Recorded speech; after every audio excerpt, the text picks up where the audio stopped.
Berikut adalah cerita inspiratif yang Islami.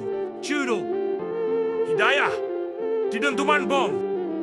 Di tengah hiruk-pikuk perang yang tak kunjung reda di tanah Palestina, di sebuah sudut kota suci Al-Quds, berdiri megah Masjid Al-Aqsa. Meski langit di atasnya terus bergemuruh oleh dentuman bom dan dindingnya bergetar karena serangan, jamaah di dalamnya tetap istiqomah.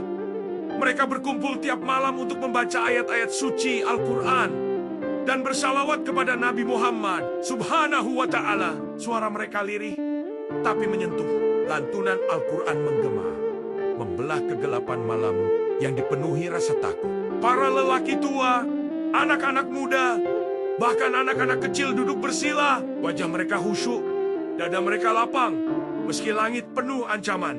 Suatu malam, terdengar derap sepatu tentara di pelataran masjid. Tentara Israel bersenjata lengkap masuk dengan keras, memerintahkan jamaah bubar. "Ini bukan tempat kalian berkumpul," bentak salah seorang dari mereka.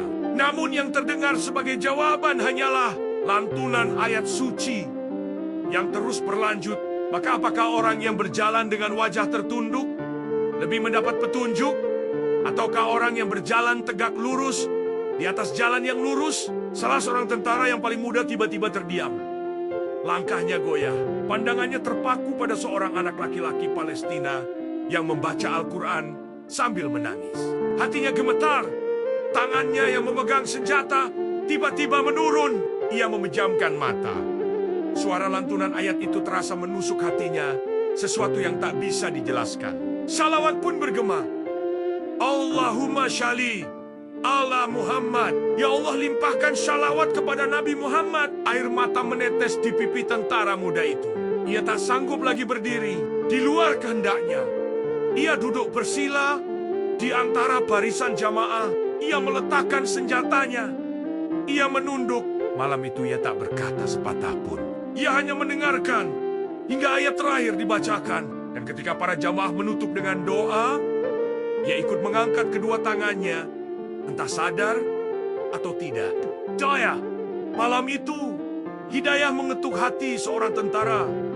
Bukan karena ceramah, bukan karena paksaan, tapi karena Al-Quran dan shalawat yang tulus dari lisan orang yang jazal. Allah menunjukkan bahwa kekuatan sejati bukan pada senjata, tapi pada iman yang hidup di dalam hati.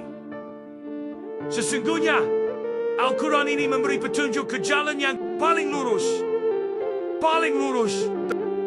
Terima kasih telah menonton dan menyimak konten ini. Bila ada kata dan nama yang terkait dengan konten ini, kami mohon maaf. Wassalam. Jangan lupa like and share biar konten ini bisa berkembang.